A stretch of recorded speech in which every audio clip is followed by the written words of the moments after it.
अस्सलाम वालेकुम friends, welcome back to my channel. आज जो है माही वे नावल का हम लोग नेक्स्ट पार्ट स्टार्ट करते हैं। कोशिश करेंगे कि इसी में इस नावल को कंप्लीट कर दें। पकीज़ा पकीज़ा मोहब्बतों को हकीकी मंजिल मिल चुकी थी। वो मंजिल मिल चुकी थी जो पकीज़ा मोहब्बत का असल मकसद थी। इनकी मोहब्बत को एक शरीर रिश्ता मिल चुका था। अब वो एक दूसरे के दोस्त, एक दूसरे के महरम बन चुके थे। वो चारों मुस्कुरा रहे थे। इनकी मुस्कुराहट में एक सुकून, एक खुशी जो पकीज़ा और हलाल रिश्तों को अल्लाह की कायम करदा हदूद की पासरी करने वालों के चेहरों पर होती है। मोहब्बत तो मोहब्बत होती है, वो रास्ते होते हैं हलाल या हराम। यह आपके इख्तियार में है, आप कौन सा रास्ता इख्तियार करते हो। हलाल हासिल करने के लिए मोहब्बत करनी पड़ती, मेहनत करनी पड़ती है, जी जान लगाना पड़ता है। हराम हराम होता है, आपको किसी की मेहनत की ज़रूरत नहीं होगी। ये ख़ुद इंसान को अपनी तरफ खींच लेता है। इसमें इतनी कशिश होती है कि अब आप पर मुक़स्सिर है कि आप अपना दामन हलाल नेमतों से भरेंगे या हराम। मगर वो हलाल रास्ते चुन चुके थे। जब दोस्त थे, एक दूसरे से मोहब्बत करते थे, कभी ऐसी बात नहीं थी कि जो एक दूसरे के महरम हों। तब भी देखने के अंदाज़ में मोहब्बत, एहतराम और इज़्ज़त थी, और अब भी देखने के अंदाज़ में वही मोहब्बत, वही एहतराम और वही इज़्ज़त। मगर अब वो एक दूसरे की इज़्ज़त थे। मियाँ बीवी एक दूसरे की इज़्ज़त होती है। मर्द की इज़्ज़त इसकी औरत, और औरत की इज़्ज़त इसकी मर्द होता है। सारम इनके निकाह की बिद बांट रहा था। जूं ही इनके करीब आया, फलक दानियाल के हाथों में से अपना हाथ निकालती सारम तक पहुंची और अपने हाथ में जितने पैकेट आ सके उतने उठा लिए। सारम दानियाल के पीछे रहता, वो भी फ़ौरन सारम की तरफ आया और फलक की तरह पैकेट उठाए। निकाह अपने ही निकाह की बिद नहीं खाई तो क्या फ़ायदा। खुशकुबानी खाते हुए दानियाल मसरूफ़ से अंदाज में बोला। किशमिश खाती फलक ने इसे देखा और इस बात में सर हिलाया। ये क्या कर रहे हो तुम दोनों। अमिल और आर्यान इन दोनों की तरफ आए। अरे अपने निकाह की बिद खा रही हैं, चलो शाबाश, हमें मत घूरो और अपना मुंह मीठा कर लो। फलक उठ समझाती फिर से किस्मत खाने लगी। वो दोनों भी एक दूसरे को देखकर मुस्कुराए और आगे बढ़कर सारम के हाथ से बिद के पैकेट लिए। सारम ने इन चारों को घूरा और फिर टोकरी ज़मीन पर रखता वो उठा। कहीं से लग रही हूँ, कहीं से लग रहा है कि मेरी आज रात मेहंदी है। वो दोनों हाथ कमर पर रखे बोला तो वो चारों रुके और इसे देखा। नहीं भाई लग रहा, तू टैग लगाकर घूम ले। ऊपर ऊपर बड़े सारे हरूफ में लिख दे कि मैं दुल्हा हूँ। दानियाल ने सियानों की तरह मशवरा दिया और इसके कहने पर आर्यान फ़ाहद मसनूई खांसी खांसता सारम पलटा और अपने पीछे खड़े फ़ाहद को ज़बरदस्ती घूरी से नवाजा। फिर दानियाल की तरफ मुड़ा। मैं पागल थोड़ी हूँ, इसने कंधे उचाए। अक्लमंद भी नहीं है। दानियाल बरखस्ता हुआ।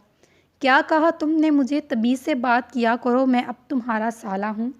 सारम ने अपना कॉलर सेट किया और जताने के लहजे में बोला, यार आप मेरे साले हो, यानी आधे घर वाली। बेवकूफ़, वो साली होती है। आर्यान ने इसकी तस्दीक की। वो दानियाल को घूरने लगा मगर एकदम जैसे चौंका। हाय मैं क्या करूं, मेरी तो कोई आधी घर वाली ही नहीं। दानियाल पैकेट एक तरफ रखता दबाई देता ज़मीन पर बैठ गया। सब ने इसकी बात पर माथा पीटा। फलक फलक मगन अंदाज में खा रही थी। फिर एक तुमने इसने दानियाल की बात पर गौर किया और कड़े तेवरों से इसकी जानिब पलटी। इसे कॉलर से पकड़कर उठाया। उतारू जूता। इसके कहने पर दानियाल ने इसका खुस्सा देखा जिस पर काफ़ी मोती लगे हुए थे। ये चुभने भी बहुत है, इसने दिल में सोचा। फिर सर उठाकर नफ़ी में सर हिलाया। इसकी तो सीटी ही गुम हो गई। यार क्या कर रही हो। मैं अभी तुम्हारा 10 मिनट पहले का ताज़ा बना हुआ शौहर हूँ, और मैं 10 मिनट पहले की बनी तुम्हारी ताज़ी घर वाली, और तुम कह रही हो ना आधी घर वाली भी चाहिए। खबरदार, ऐसी खारफात दिमाग दोबारा मुंह से निकाली। इसका हाथ जूते तक गया तो दानियाल बोल पड़ा, नहीं यार, वादा आइंदा से ऐसी बात नहीं करूँगा। फलक ने सर हिलाया और झुककर बिद का पैकेट उठाया। आर्यान ने बाकायदा कानों को हाथ लगाया। मुस्तकिल करीब में जनाब दानियाल शाहजेब बिजनेसमैन बने या ना बने, रन मुरीद ज़रूर बनेंगे। फलक ने फ़ाहद को घूरा। भाई अब आप भी कोई ढूंढ ले, ऐसी जो आपकी बोलती बंद करवा दे। इसकी बात पर फ़ाहद की नज़र बेसाख्ता दाएं जानिब खड़ी नूर पर गई। पता नहीं एक वही तो थी जो इसकी बोलती बंद करवाती थी। नूर घबरा गई और इधर उधर देखने लगी। फ़ाहद ने नज़रों का जाविया बदला। आर्यान ने दोनों को देखा। सब बड़े एक तरफ खड़े बातों में मसरूफ़ थे और कुछ ही देर में इनका फ़ोटोशूट हुआ। इनके पीछे बादशाही मस्जिद पूरे जाहो जलाल से खड़ी थी। दरमियान में वो चारों खड़े मुस्करा रहे थे। फलक और दानियाल दोनों के हाथों में बिस्किट के पैकेट थे। आर्यान ने दोनों से पैकेट खींचे। अब तो छोड़ दो इन्हें। वो दोनों खिसियानी हंसी हंसे और तस्वीरें खिंचाने लगे। लॉन में मेहंदी का इंतज़ाम किया गया, मगर आज लॉन में माकी लगाई गई थी। थीम गोल्डन और ब्लैक था। इंट्रेस्ट बहुत ही खूबसूरत वॉक रखी गई थी। साथ खूबसूरत डेकोरेशन पीस जिससे मोतियों की लड़ी लटक रही थी। अंदर दाखिल हो तो सबसे पहले नज़र सामने महारा से सजाए छोटे झूले पर पड़ी जो स्टेज पर पड़ा था। झूले को गेंदे के फूलों से सजाया गया था। स्टेज से उतरी तो सामने ही मिनी स्टेज था जहां सबने डांस करना था। स्टेज के दाएं जानिब फ्लोर कुशन पड़े हुए थे जिनके दरमियान बड़ी सी ढोलक पड़ी हुई थी। बाएं जानिब साउंड सिस्टम पड़ा हुआ था। पूरे लॉन में मेज़ लगाए गए थे जिनके कवर स्याह जबकि कुर्सियां गोल्डन थी और इनके इर्द गिर्द स्याह पिन लगाए गए थे। हर टेबल किसी न किसी फैमिली का रिजर्व था। मिनी स्टेज और स्टेज के इर्द गिर्द डिस्को बार लगी गई थी। मेहंदी का फंक्शन कंबाइन था। फंक्शन रात 9 बजे शुरू होना था। अमिल, नूर और फलक आलिया को 4 बजे ही पार्लर ले गए। दानियाल, आर्यान और फ़ाहद इंतज़ामात में मसरूफ़ थे। 7 बजे के करीब इन्होंने अपने साथ काम करवाते सारम को तैयार करने के लिए ज़बरदस्ती कमरे में भेज दिया क्योंकि मेहमान आने लग गए थे। बच्चों जल्दी आ जाओ, शाबाश, अब तुम लोग भी तैयार हो जाओ। हुलिये देखो तुम लोग अपने। अरफा बेगम तैयार होकर इनके पास आईं। इन्होंने दानियाल को कहा। अंगूरी रंग का सूट पहने इन्हें देखते ही दानियाल ने सीटी बजाई। इन्होंने खुफ्तगी से घूरा मगर वहाँ असर ही कौन करे। वो अब भी इन्हें यूं ही तंग करता। आर्यान ने इसे घूरा तो वो दांत निकालने लगा। अरफा बेगम को देखकर एक आंख दबाता वो तैयार होने चला गया। आर्यान और फ़ाहद हंसे तो अरफा बेगम ने अपना बटा सेट करते हुए इन्हें घूरा और जल्द तैयार होने की तनबीह की। सारम ने सफ़ेद शलवार कमीज़ और गोल्डन वेस्टकोट पहना हुआ था। आर्यान, फ़ाहद और दानियाल की क्रीम शलवार कमीज़ एक जैसी ही और मेहंदी की शॉल ले रखी थी। सब अपने मामूल के हुलिये से यकसर मुख्तलिफ नज़र आ रहे थे। इन्हें देखती हर आँख इन्हें बस देखती ही रह जाती। नूर, मैं बाल कटवा लूँ, शोल्डर से नीचे आने लगे हैं। वो चारों इस वक्त पार्लर में थी। अमीर ने अपने बालों को देखा और फिर नूर की जानिब मुड़ी जो मेहंदी लगवा रही थी। आलिया की मेहंदी लग चुकी थी। एक और लड़की फलक की मेहंदी लगा रही थी। हाँ कटवा लो, मर्जी है तुम्हारी। नूर ने कंधे उचाए। अम्मो डियर जी। आलिया के बुलाने पर इसने रुख मोड़कर देखा। पहले बहुत बड़े हैं बेटा जी आपके बाल। आलिया ने इसके छोटे बालों पर तंज़ीह किया। बड़े नहीं पर हो रहे हैं। अमिल ने बालों की तरफ इशारा किया। मत कटवाओ, आर्यान को लंबे बाल बहुत पसंद हैं। वो तुम्हें कहना चाहता है मगर नहीं कह पाता। वो चाहता है कि तुम शलवार सूट पहनो और तुमने इसके कहे बगैर ही शलवार सूट पहनना शुरू कर दिया। अब ये भी काम इसके कहे बगैर छोड़ दो। आलिया ने मुस्कुराकर इसे देखा। आर्यान की पसंद। वो रुकी और फिर इस लड़की की जानिब मुड़ी जो कैंची पकड़े खड़ी थी। सुनो, रहने दो। आलिया, नूर और फलक मुस्कुरा दी। फ़ाहद बेटा तुम पार्लर जाओ और बच्चियों को ले आओ। फ़ाहद सर हिलाता गाड़ी की चाबियां लिए बाहर की जाने बढ़ा।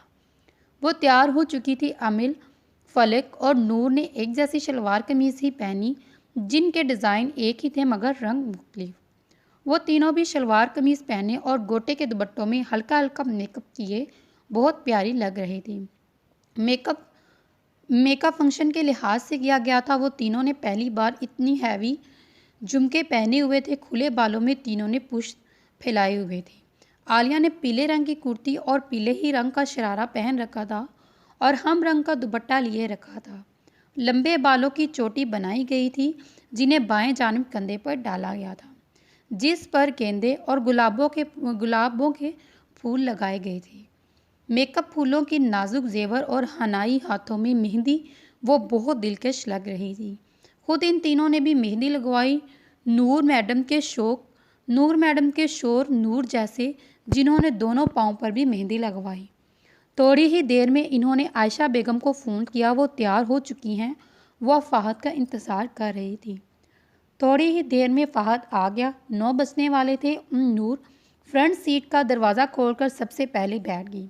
वो तीनों पीछे बैठ गई। गेयर लगाने के लिए जूं ही फ़हद ने बाएं जानिब रुख मोड़ा, इसकी नज़र बराबर में बैठी नूर की हनाई हाथों और पैरों पर टिक गई। वो जानता था वो गैर अखलाकी हरकत कर रहा था, मगर नज़रें बेख्तियार पड़ी।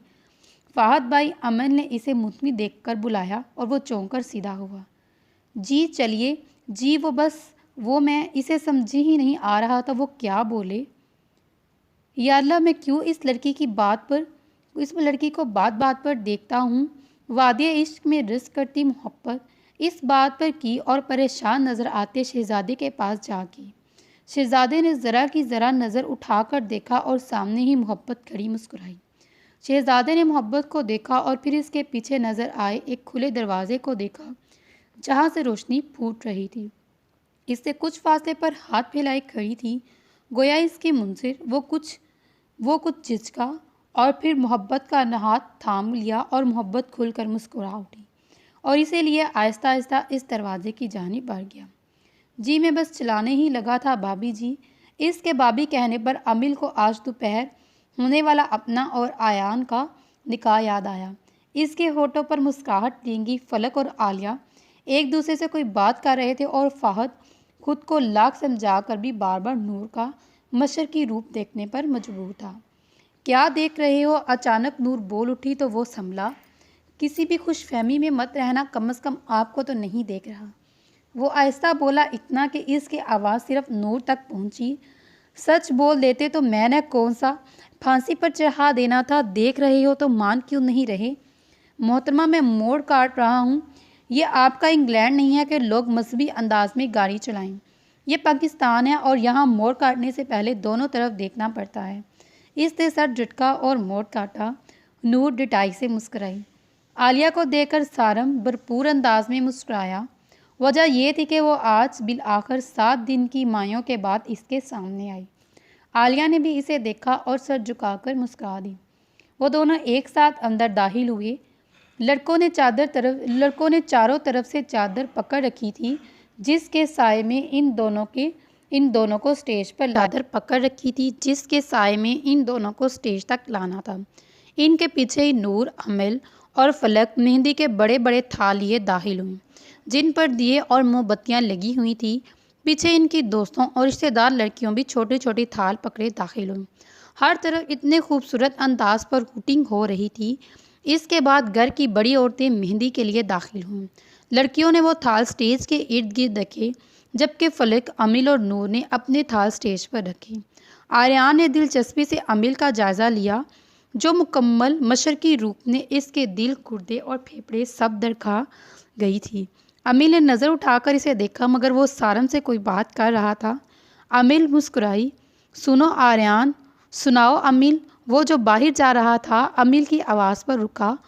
इसे इसी के अंदाज में जवाब दिया। अच्छे लग रहे हो। अमिल पहले इसके अंदाज पर हंसी और फिर संजीदा होते हुए बोली। एक हाथ से इसने अपने चेहरे से बालों की लिट को भी हटाया। क्या तुमने मेरी तारीफ़ इसलिए की कि जवाबन मैं तुम्हारी तारीफ़ करूं?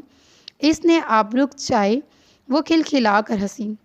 नहीं, सच में मेरा ऐसा कोई मकसद नहीं था, क्योंकि तुम्हारा दिल नहीं चाह रहा था कि मेरी तारीफ़ करूं। आर्यान ने शरारती अंदाज में कहा। जी नहीं, अमिल ने रुख फेर कर जवाब दिया। क्यों नहीं? आर्यान को इसे छेड़कर मज़ा आ रहा था। उफ़, तुम तारीफ़ ना भी करो तो मैं जानती हूँ कि मैं खूबसूरत लग रही हूँ। इसे अब खुद पर गुस्सा आ रहा था। क्या ज़रूरत थी तारीफ़ करने की? अब एक बात कहूँ, बिल्कुल खिच्चे खाने वाले डाइन लग रही हो, क्योंकि तुम्हें तो ठीक से लिपस्टिक भी लगानी नहीं आती। अमिल को जलता खलसता छोड़कर वो बाहर की तरफ बढ़ा, क्योंकि अमिल अपना पाँव जूते की कैद से आज़ाद कर चुकी थी। दूर जाकर आर्यान ने इसे आंख मारी और इसका चेहरा शर्म से लाल हो गया। इसने रुख फ़ौरन फेर लिया और स्टेज की जानिब बढ़ गई। लड़कियां बैठी ढोलकी बजा रही थी। नूर, फलक भी वहीं बैठी हुई थी। अमिल भी स्टेज से उतरकर इनकी जानिब बढ़ गई। खाना खाने और मेहंदी लगने का काम ख़त्म हुआ तो 12 बज चुके थे। कुछ मेहमान जा भी चुके थे, अब सिर्फ घर के फ़र्द और कुछ दोस्त अहबाब बैठे थे। स्टेज पर सारम आलिया से कुछ कह रहे थे, जिसे सुनकर वो धीमे अंदाज में हंस रही थी। नूर अब पूरी तरह ढोलक बजाने और फारिग हो जाने के बाद इधर उधर सबके साथ सेल्फियां खींच रही थी। सब लोग मुतवज्जा हों, अब हम सब अपने अब हम सब आप अपने पीछे एक हफ्ते की मेहनत दिखाने वाले हैं। दानियाल ने साउंड सिस्टम के पास जाकर स्पीकर में कहा। सब इनकी तरफ मुतवज्जा हो गए। स्पॉटलाइट मनी स्टेज पर हुई, जहां अमिल, फलक और नूर एक जानिब खड़ी थीं। इनकी दूसरी तरफ फ़हद, आर्यान और दानियाल खड़े थे। फिर इन सब ने मिलकर डांस किया और हर तरफ ज़बरदस्त हूटिंग हुई। आलिया और सारम भी स्टेज से उतरकर मिनी स्टेज पर आए और डांस करने लगे। डीजे ने गाना बदला। अब वहाँ मौजूद सब नाच रहे थे। बहुत बड़े बैठे हूटिंग कर रहे थे और इनकी हौसला अफजाई कर रहे थे। शर्म कर ली, कुछ बूढ़े हो गए हैं आप। जब फरहान साहब ने आयशा बेगम को उठने का कहा तो वो झुक गईं। दिल जवां होना चाहिए बेगम, मोहब्बत का उम्रों से कोई वास्ता नहीं। फंक्शन 2 बजे ख़त्म हुआ। नाच नाच कर आमिल, फलक, नूर और दानियाल की टांगें दुखने लगी। आर्यान और फ़हद बिल्कुल नॉर्मल थे, अलबत्ता थकावट इन्हें भी हो रही थी। फलक दानियाल के पास आई, जो ज़मीन पर चौकड़ी मारे बैठा था। इसके बाल बिखर कर माथे पर बेतरतीब पड़े थे। फलक भी लड़खड़ाई हुई थी और इसके बराबर में बैठ गई। नूर और अमिल आलिया को कमरे तक छोड़ने गई। सब बड़े अंदर जा चुके थे। इर्द गिर्द केटरिंग वाले सामान समेट रहे थे, क्योंकि कल परसों का फंक्शन भी हॉल में ही था। मियाँ जी बेगम जी, दानियाल इसकी जानिब रुख मोड़कर बैठ गया। इसके बाल भी अब बिखरे हुए थे। मिट्टे मेकअप और आंखों में सुर्ख डोरे लिए वो बहुत हसीन लग रही थी। दानियाल की थकावट एकदम दूर हुई। मैं कैसी लग रही थी आज? वो आंखें पटपटाए इसे देखने लगी। एक पल तो दानियाल का दिल किया कि कह दी हसीन, बहुत हसीन, मगर फिर रग शरारत भड़क उठी। डाइन लग रही थी चुड़ैल, मुझे तो तुमसे अब भी खौफ आ रहा है। बाल देख के तुमने अपने फटा घोंसला लग रहा है। वो दांत निकालता अपने घर की जानिब दौड़ गया। फलक भी इसके पीछे दौड़ी, क्योंकि जब तक शादी थी वो सब बच्चा पार्टी वहीं रहने वाले थे। 3 बजे वो साए खामोशी से एक कमरे से निकले। सारे घर में तरीखी थी। बाहर के वाहद रोशनी बाहर की बरकी कहकों की थी। इन दोनों के हाथों में कुछ था। दबे कदम चलते दोनों बाएं जानिब कमरे के सामने आ रुके। पहले साए ने और दूसरे साए की तरफ देखा। तुम खोलो, नहीं तुम, दूसरा साया बोल उठा। अमिल ने फलक को घूरा और आहिस्ता से बिना आवाज़ दरवाज़ा खोला। आँख तो नहीं खुलेगी इन तीनों की, अमिल ने फलक से पूछा, जिसने मनफी हालात में सिर हिलाया। नींद की गोली दी है, मजाक नहीं। और फिर वो दोनों आधे घंटे के बाद अपने काम से फारिग हुई और इसी तरह खामोशी से चलेंगी। फ़हद ने आंखें खोली और अपना सर भारी महसूस किया। उफ, लगता है रात के हंगामे के बाईस सर दर्द कर रहा है। जाकर चाय पी लेता हूँ। इसने घड़ी की तरफ देखा जो 9 बजा रही थी। फिर इसकी नज़र सोफ़े पर गई, जहाँ दानियाल मुंह तक कंबल लपेटे सो रहा था। इसने चेहरा घुमाया और बेड की तरफ देखा, जहाँ आर्यान औंधे मुँह लेटा हुआ था और इसने भी सर तक कंबल लिया हुआ था। आकर जगाया गया। इसने पहले सोचा कि इन दोनों को भी जगा दे, मगर फिर दुखते सर को संभालता दरवाजे तक पहुंचा और दरवाज़ा खोला तो बाहर से आवाज़ें आ रही थी। इसे नूर की आवाज़ सुनाई दी, आंटी आपने भी चाय पीनी है? गालबन वो चाय बना रही थी। वह दिल को भी दिल से राह होती है, इसने दिल में सोचा और फिर खुद पर 101 दफ़ा लानत भेजता बाथरूम की तरफ भर गया। वो नीचे आया तो सामने ही अस्मा बेगम मुलाजिम से कोई बात कर रही थी। वो इन्हीं की तरह चलाई। सुबह बखैर आंटी, सुबह बखैर। आर्यान ने उठाया। तुम्हें भी और दानियाल को भी। नमाज के मामले में वो ऐसे ही थे। इन्हें लगा कि फ़हद को आर्यान ने जगाया होगा। नहीं आंटी, वो खुद सो रही हैं। मैं जागा तो सर में बहुत तकलीफ़ थी, सोचा चाय पी लूँ। इसने दुखते सर को दबाया। हाय जाओ, हाँ जाओ नूर, किचन में से इसे बना दो। वो इस बात में सर हिलाती किचन की जानिब बढ़ी। नूर चूल्हे के पास खड़ी थी और फ़हद की तरफ इसकी पूछ। इसने ढीला डाला सूट पहन रखा था। बालों का जूड़ा बना रखा था। फ़ाहद के आने पर वो मुड़ी और इसे देखा जो इसी की तरफ चलता आ रहा था। नूर ने आंखें सिकोड़ी इसे देखा। वो नूर के पास आया और इससे कुछ फासले पर पड़ा चाय का मग उठाया। अपने लिए और बना लो। ना महसूस अंदाज में वो आप सो तुम पर आया। नूर कुछ लम्हे इसे देखती रही और फिर सर हिलाती फ्रिज की तरफ बढ़ी। खासी गैर अखलाकी हरकत थी। वो बड़बड़ाई, चाय ही तो ली थी, चाय, सिर्फ चाय। तुम्हें पता है चाय मेरी ज़िंदगी है। मैं अक्सर कहती हूँ मेरा हाथ थाम कर मुझे ले चलो वहाँ जहाँ चाय की नदियाँ बहती हूँ। मेरी ज़िंदगी की ज़िंदगी चाय है। वो क्या बोला इसे खुद भी पता न चला। नूर इतने से अंदाज में इसे देखने लगी। मैं समझी नहीं, फ़ाहद की बात इसके सर पर से ही गुजरी। अच्छा है ना, नहीं समझी। और चाय के लिए शुक्रिया। आखिर में चाय का कप इसे दिखाता वो बाहर की तरफ मुड़ा और नूर ने कंधे उठाए। फ़ाहद चाय का खाली कप किचन में रखता ऊपर कमरे की तरफ बढ़ा। इनका इरादा आर्यान को जगाने का था। दरवाज़ा बंद करके वो पलटा और दानियाल की तरफ गया। दानी उठ जाओ यार। दानियाल वैसे का वैसा ही लेटा रहा। फ़ाहद ने गहरा सांस लिया, इस पर से कंबल हटाया। हैरत की ज्यादती इसकी आंखें फटी की फटी रह गई।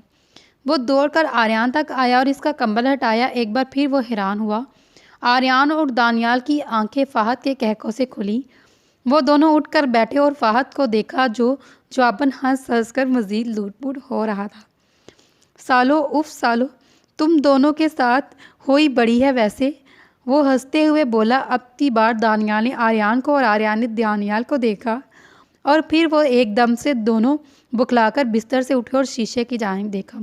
वो हैरानगी से अपने बालों को देख रहे थे जिन्हें पेंट स्प्रे से मज़ीद खूबसूरत बनाया गया था। आर्यान के बाल लाल और दानियाल के बाल पीले पेंट स्प्रे से हुए थे। दानियाल बेचारा तो कुछ ज़्यादा ही मस्कीन लग रहा था। आर्यान को इसके गम के सामने अपना गम थोड़ी लगा। अचानक दानियाल की नज़र बेड के साइड टेबल पर पड़ी पर्ची पर गई। इसने फ़ौरन पर्ची को उठाया। हम डाइने लग रही थी ना, खाने वाली चुड़ैलें लग रही थी। अब ज़रा बताओ खुद क्या लग रहे हो? जिन, भूत ना? अमील, फलिक। वो दोनों, अमील और फलिक, वो दोनों एक साथ चीखते। फ़ाहद ने इनकी आंखें दिखाईं। एक साथ चीखे तो वो दोनों एक साथ चीखे। फ़ाहद ने इन्हें आंखें दिखाईं। अब हम क्या करें यार? वो कैसे हमसे इतना बड़ा बदला ले सकती हैं? हैरत की ज्यादती से दानियाल से बोला ना गया। आर्या ने फ़ौरन अमील का नंबर ट्राई किया जो बंद जा रहा था। इसने फलिक का नंबर ट्राई किया जो बंद जा रहा था। नहीं, दरवाज़ा स्टडी की तरफ से लॉक था। दानियाल स्टडी रूम से बाहर आता बोला। आर्यान और दानियाल एक दूसरे को देखने के बाद फिर ज़मीन पर बैठ गए और पागलों की तरह हंसने लगे। हमारी बीवियों ने हमें नींद की गोली खिलाकर हमारे बाल पेंट कर दिए। एक दिन की बीवियों ने, दानियाल ने भी लुकमा दिया। मेरी तौबा, आइंदा इसे कुछ बुरा नहीं कहूँगा। आर्यान ने कानों को हाथ लगाया। मेरे बड़ों को भी तोगा। दानियाल कुछ ज़्यादा ही तायद हुआ। तो किधर? फ़ाहद को दरवाजे की जानिब बढ़ता देखकर आर्यान ने पूछा।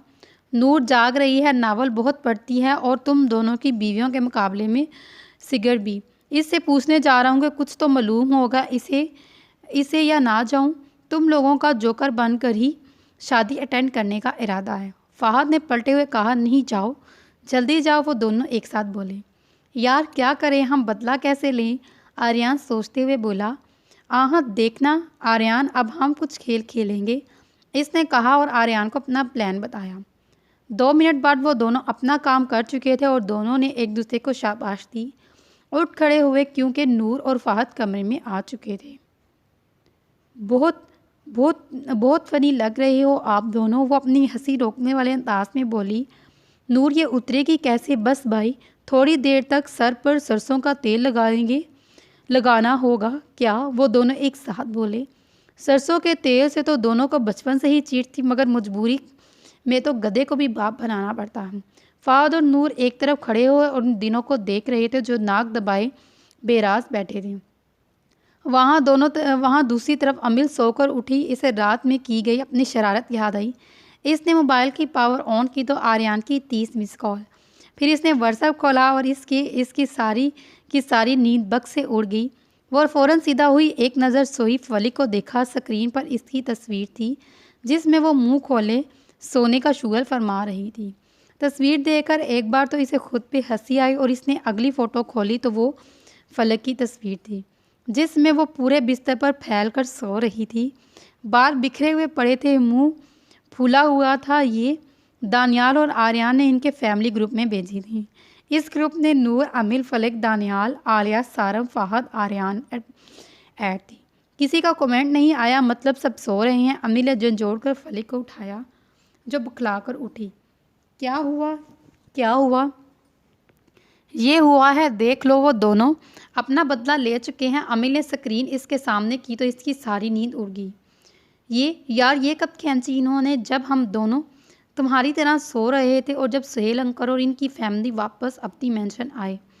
अमिल तस्वीरों को पहचान चुकी थी। हाँ यार, इन्हें इन्हें कहो डिलीट करें, ज़्यादा टाइम नहीं गुजरा और फिर वो दोनों इनका नंबर बार बार डायल करने लगी, मगर इन्होंने ना उठाने की कसम खा रखी थी। आलिया सिंगार मेज़ के सामने खड़ी अपने बाल सुलझा रही थी। सब और चूड़ियाँ और चूड़ीदार पैजामा और मीठे मीठे मेकअप में वो बहुत दिलकश लग रही थी। सारम का दिया नाजुक सा पेंडेंट था। ड्रेसिंग रूम से सारम बाहर निकला और वो काली कुर्ता शलवार पहने हुए था। इसने मुस्कुराकर आलिया को देखा और फिर तौलिया एक तरफ रखता आलिया की तरफ आया। आलिया आहिस्ता आहिस्ता बालों में ब्रश कर रही थी। इसने आलिया के हाथों से ब्रश लिया और नरमी से इसके बालों में ब्रश करने लगा। वो धीरे से बोला तो आलिया मुस्कुराई। इसने इसका रुख अपनी तरफ मोड़ लिया। सब खाने के मेज़ पर बैठे। आयशा बेगम और अमिल किचन में थी। सारम और आलिया मेज़ के दाएं जानिब बैठे थे।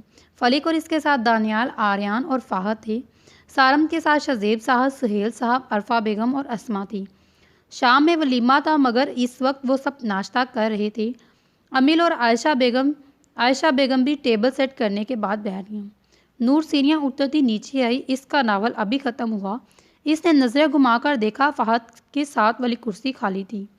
वो घूमकर इसकी तरफ आई और कुर्सी खिसकाकर बैठ गई। इसने जूस पीते फहद की तरफ देखा। इसे इसी लम्हे फहद ने भी देखा। ये पहली बार था कि नूर ने इसकी नीली आंखों को बहुत करीब से देखा। इन आंखों में समंदर सी गहराई थी। नूर को लगा कि वो इन आंखों में डूब गई। बेसाख्ता इसकी ज़ुबान में ब्लू आइस हिप्नोटाइसिस गाना गनाने लगा। जूस पीते फ़ाहद को खांसी आई। फ़ाहद, तुम ठीक हो? सुहेल साहब मेज़ पर कदरे आगे होकर बैठी और फिक्रमंद अंदाज में पूछने लगे। जी अंकल, वो बखलाया। वादिये इश्क में परियां रक्सां करती थीं। मोहब्बत अपने होने पर नाज़ां थी। वो शहज़ादा देख सकता था। वादिये इश्क के दरवाजे से एक शहज़ादी अंदर दाखिल हुई। इस दरवाजे से जहाँ से वो दाखिल हुआ था, नूर ने खुद पर 101 बार लानत भेजी और खाने की प्लेट पर मज़ीद झुकी। वलीमे के हाल को बहुत नफीस तरीके से सजाया गया था। स्टेज नहायत खूबसूरत था। स्टेज एक दीवान पड़ा हुआ था। स्पेशल मेहमानों के लिए सोफ़े रखे गए। दाएं और बाएं जानिब मेज़ और कुर्सियां लगे हुए थी। आज थीम रॉयल ब्लू और वाइट था। मेज़ के कवर सफ़ेद थे, कुर्सियां ब्लू और इसके गिर्द सफ़ेद रिबन थे।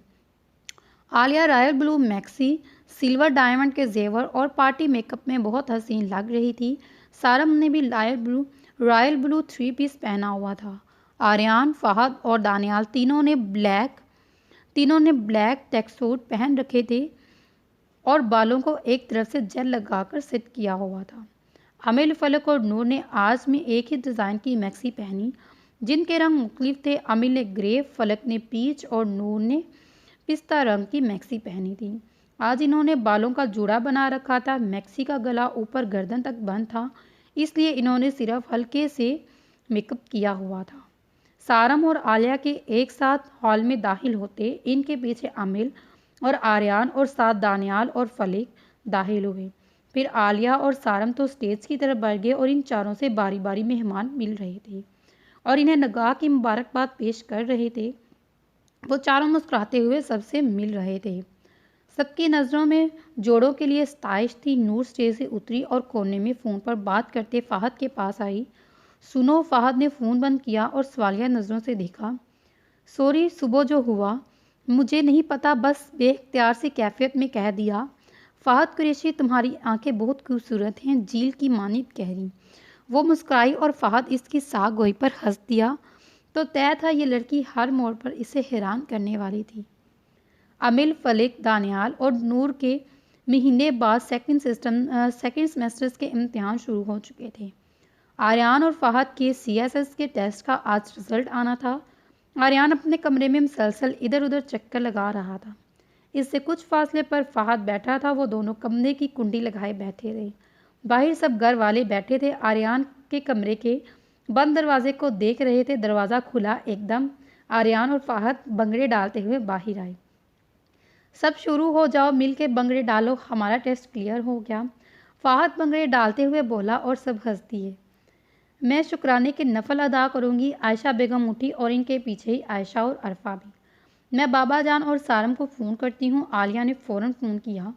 दोनों का नाम टॉप 20 में था। वो चारों कैफेटेरिया से निकले तो सामने से बिनिश चलती आई। हेलो दानी, हेलो अमिल। इसने बारी बारी सबसे हाथ मिलाया। फलिक ने नागवारी से इसे देखा जो दानियाल के सामने हाथ लिए खड़ी थी। फलिक एकदम सामने आई। बिनिश शापी, ग्रेट न्यूज़ दोनों आपको। क्या है गुड न्यूज़ दानी, बताओ ना। वो दानियाल की तरफ बढ़ी। दानियाल ने अमिल, नूर और फलिक को देखा जो बाएं जानिब खड़ी फलक की मुस्कुराकर बाजुओं के घेरे में लिए हुए थे। मुबारक हो, आज से फलक तुम्हारी असल भाभी बन चुकी हैं। हफ्ते पहले ही हमारा निकाह हो गया। वो मुस्कुराया और फलक को देखा और फलक मुस्कुराई और इस बात में सर हिलाया। बिनिश ने मुस्कुराहट चेहरे पर सजाई। ओ ग्रेट, मुबारक हो तुम दोनों को। मैं चलती हूँ, मेरी फ्रेंड मेरा इंतज़ार कर रही हूँ। वो मुड़ी और वापस चली गई। कुछ देर जाकर इसने मुड़कर देखा तो फलक अब भी दानियाल के बाजुओं के हलक में खड़ी थी। दानियाल इससे कुछ कह रहा था जिस पर वो मुस्कुरा दी। अमील और नूर खड़ी दोनों को देख रही थी। अमील ने कुछ कहा जिस पर दानियाल जी पना फलक से दूर हुआ। बिनिश ने नफरत और हसरत से इनको देखा। काश मुझे तुमसे मोहब्बत नहीं होती दानियाल शाह। और वो पलट गई। नवंबर का आधा महीना गुजर चुका था। मौसम सर्द था। हवा में रोज़ ब रोज़ खनगी थी। मौसमी की तरह अमीर भी उदास थी। इसकी हालत भी मौसम की तरह, क्योंकि आज रात आर्यान और फ़हद ने ट्रेनिंग के लिए पिंडी चले जाना था। सुबह से वो आर्यान के साथ मिलकर इसकी पैकिंग करवा रही थी। हालांकि दिल की हालत अजीब हो रही थी। आर्यान बाहर किया तो वो सोफे पर जा बैठी और कब के रुके आंसुओं को निकलने का रास्ता दिया। आर्यान फ़ोन पर फ़हद से बात कर रहा था। कमरे में दाखिल हुआ। अमीर फ़ौरन उठी और रुख मोड़ लिया। वो नहीं चाहती थी कि जाने से पहले आर्यान को परेशान करे, मगर इसे रोता देख चुका था। फ़ोन पर जल्द बात ख़त्म करता वो इसकी तरफ आया। अम्मू। इसने अमिल का रुख अपनी तरफ मोड़कर अमिल से देखा और वो मुस्कुराने लगी। किससे छुपा रही हो आंसू? इसने अमिल की आंखों में झांका। मैं रो नहीं रही, वो इसे समझा ना पाई कि वो क्या कहे। आंखों में कुछ चला गया था। आर्यान ने संजीदगी से इसे देखते हुए पूछा। नहीं आर्यान, बस तुम्हारे जाने का सोचा तो आंखें भर आईं। वो सर झुकाए बोली। इधर देखो मेरी तरफ। वाइफी यार, मैं तुमसे बात कर रहा हूँ। इसने थोड़ी से पकड़कर अमिल को ऊपर लिया। मैं आता जाता रहूँगा अमिल, यूँ तो रुख से ना करो। उदास मत हो, खुद भी खुश रहना और सबको भी खुश रखना। अमिल का चेहरा सुर्ख हुआ और इसकी आखिरी बात सुनकर आर्यान मबहूत सा इसके चेहरे को देखता रहा। नूर लॉन में बैठी मोबाइल चला रही थी। फलक अंदर कॉफ़ी बनाने लगी। कुछ फासले पर अंगीठी पड़ी हुई थी। इसे हॉर्न की आवाज़ सुनाई दी। इसने गेट की तरफ देखा तो फ़हद अंदर दाखिल हुआ। तुम क्यों आए हो? जानते बूझते भी वो इसे तंग करने का इरादा रखती थी। रिश्ता लेने जवाबन गैर संजीदगी आया। किसका? नूर बुखलाई। तुम्हारा। वो आहिस्ता आहिस्ता कदम उठाता इस तक चला गया। सोच लो, मैं तुम्हारा टिश्यू ख़त्म कर दूंगी। नूर का इशारा प्लेन में होने वाली पहली मुलाकात पर था। फ़हद की मुस्कुराहट गहरी हुई। कोई बात नहीं, मैं टिश्यू की फैक्ट्री बना लूँगा। वो इत्मीनान से बोला। या अल्लाह, नूर का मुंह खुला। मैं फिर भी कर दूंगी। फिर मैं तुम्हारा मोबाइल आग में झोंक दूंगा। इसने नूर की आंखों में देखा। करके तो दिखाना, मैं तुम्हें गंजा कर दूंगी। वो वार्निंग देते हुए बोली। मैं कौन सा तुम्हारे बाल छोड़ूंगा? मैं भी तुम्हें गंजा कर दूंगा। इसकी आंखें में शरारत चमक रही थी। नूर की इसकी आंखों में फिर से खुद को डूबता हुआ महसूस करने लगी। फ़ाहद यकतका इसे देखने लगा और वो दोनों इस शहरज़दा माहौल से तब निकले जब इन्हें अपने पीछे दानियाल की आवाज़ आई। वाह, गंजों की जोड़ी कितनी अच्छी होगी ना। इसके पीछे आर्यान और दानियाल खड़े थे। दानियाल ने बात करके अपनी हाथ ताली बजाने के लिए आर्यान की तरफ किए, जिसे आर्यान ने सिरे से इग्नोर किया। दानियाल बेचारा शर्मिंदा होते सर पर हाथ फेर कर रह गया। फिर क्या ख्याल है? फ़ाहद ने आबरू जाए। फजूल ख्याल है। पहले मानो टिशू ख़त्म होने पर कुछ नहीं कहा करोगे और मुझे नावल डाउनलोड करके दिया करोगे और मेरे साथ नावल पढ़ने का मुकाबला करोगे। अगर ये सब नहीं करोगे तो मैं तुम्हें गंजा कर दूंगी। सोचो फिर तुम गंजे कैसे लगोगे। वो आहिस्ता आवाज़ में बोली और आवाज़ नूर को सुनाई दी, जो उसे घूरने लगा। फ़ाहद ने नूर को आंख मारी और वो मुस्कुराहट दबाता दानियाल और आर्यान के साथ अंदर की जानिब बढ़ा। बेशरम आदमी। अमिल खिड़की में खड़ी बाहर लॉन को देख रही थी। इसकी नज़रें भटकी अपनी मैंशन के लॉन में जा ठहरी। वो खामोश खड़ी लॉन में देख रही थी। हर गुजरते लम्हे के साथ हमारी ज़िंदगियां यादों से बढ़ती हैं, जिनको वक्त अपनी जोली में कैद कर लेता है। इनमें से कुछ यादें बहुत तकलीफ़दा थी और कुछ बहुत हसीन। तो चलिए फिर इस नावल का अख्ताम यहाँ